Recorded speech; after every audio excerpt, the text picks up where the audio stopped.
There's no individual agent inside the body orchestrating the activities of that particular body and mind. I mean, just ask yourself now, for instance, how many activities, chemical reactions, are going on in the body right now? I don't know. I'd assume thousands. I think billions is probably closer. Right. I don't know. Let's say zeros. Lots of zeros. Let's say lots and lots of zeros. Yeah. Now, even from a conventional point of view, how many of those do you have control over? I would say none. Okay, you'd say none. Most people would say my thoughts and my movements. I mean, most people would say, one or two. I mean, what kind of control is that, to be able to control one or two things out of billions? I'm in control, I can tell. Okay. I mean, even from a conventional point of view, the idea of there being a controlling entity inside the body or the mind is absurd. And contemporary biology and science and physics and is now recognizing this. I mean, just take our thoughts. Obviously, what everybody wants more than anything else is to be happy.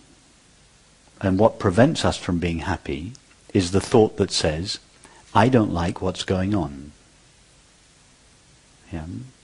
So, obviously, the first thing we would do if we could control our thoughts would be to choose for our thoughts to be totally okay with what's going on. My wife's just gone off with a neighbor. Response? That's fine with me. If we can control our thoughts, shouldn't we be able to have that thought? And wouldn't that be the thought that you chose? Because then it would be fine. There would be no problem. Can we do that? No, we can't. I mean, that should be enough to persuade anybody, everybody, that they don't control their thoughts. So then, any suggestion how one ought to live one's life? I mean, we tend to make plans. I think I'm going to get on a plane on tomorrow. Who knows? Yeah, you just live whatever God places in your lap. Yeah, is just what you get. If the thought, the feeling of hunger just appears. You don't create it. Then, next thing after the feeling of hunger appears, the sensation of hunger, rather, the thought appears, okay, let's call a friend and go out to dinner at a local restaurant. Or, the thought appears, let's see what I've got in the fridge. You can't do anything about it. One of those two thoughts, or some other thought, is going to appear. Whichever thought that appears, your body is going to go either to the local restaurant or to the fridge or whatever. So just everything that you need will be provided. But if the thought is one of apparent destructiveness, like, there's a bottle of whiskey, I think I'll have that. Okay, if that thought appears to you, you're going to find yourself going to the bottle of whiskey and drinking too much of it. Good thing I don't like whiskey, but I like wine. So the fact that you don't like whiskey is just a part of the conditioning of your body which you have absolutely no control over. I mean, you might have been given a body that liked whiskey. Did you choose not to like whiskey and to like wine? No, not at all. Just the way you found yourself.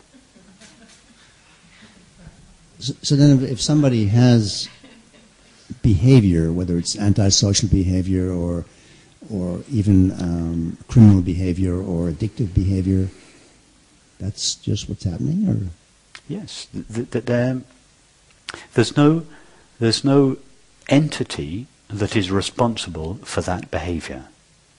That behavior is a response that has been conditioned.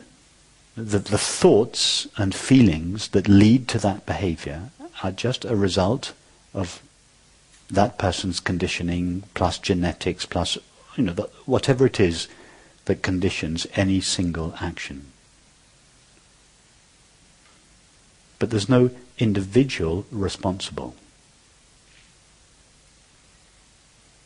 So then there's no responsibility? There's no personal responsibility.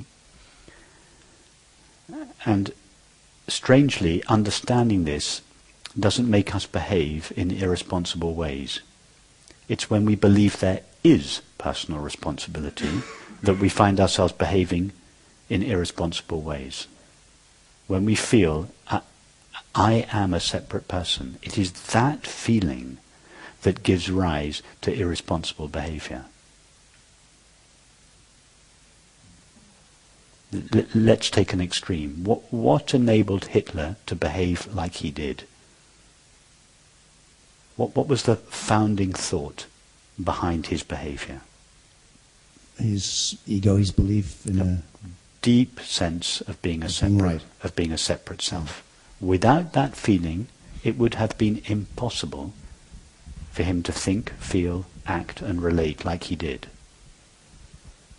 So it's the apparent presence of the separate self that makes us behave in irresponsible ways.